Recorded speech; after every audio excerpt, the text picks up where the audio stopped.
అందరికీ నమస్కారం. నా పేరు ప్రవస్తి. నేను 10వ తరగతి చదువుతున్నాను. నేను స్వామి వివేకానంద పాఠశాలలో చదువుతున్నాను. ముందుగా అందరికీ గురు పౌర్ణమి శుభాకాంక్షలు. గురు పౌర్ణమి భారతీయ సంస్కృతిలో ఒక పవిత్రమైన పండుగ. దీనిని ఆషాఢ మాసంలోని పౌర్ణమి రోజు జరుపుకుంటారు. ఈ రోజును వేదవ్యాస మహర్షి జయంతి అని కూడా భావిస్తారు. వేదవ్యాసుడు వేదాలను విభజించి మహాభారతాన్ని రచించాడు. గురు పౌర్ణమి గురువు యొక్క ప్రాముఖ్యతను తెలియజేస్తుంది. గురువు జ్ఞానానికి విజ్ఞానానికి ప్రతీక. తల్లిదండ్రుల తర్వాత గురువుకి అత్యున్నతమైన స్థానం అనేది ఉంది. గురువు విద్యార్థిని సద్మార్గంలో నడిపిస్తాడు. గురు బ్రహ్మ గురు విష్ణు గురుదేవ మహేశ్వర అన్న శ్లోకం గురువు యొక్క ప్రాముఖ్యతను తెలియజేస్తుంది. గురువు అజ్ఞానాన్ని వదిలించి జ్ఞానాన్ని ప్రసాదిస్తారు.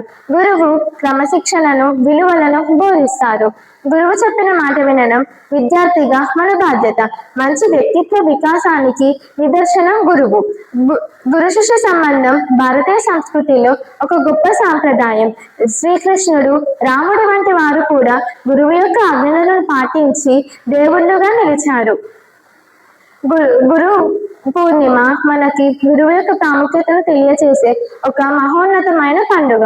గురు పూర్ణిమ మనకి గురువు పట్ల ఉన్న గౌరవాన్ని, కృతజ్ఞత భావాన్ని తెలియజేస్తుంది. అందుకే మనందరం గురువు యొక్క మాటలను విని దేశ కీర్తిని పెంపొందించాలి.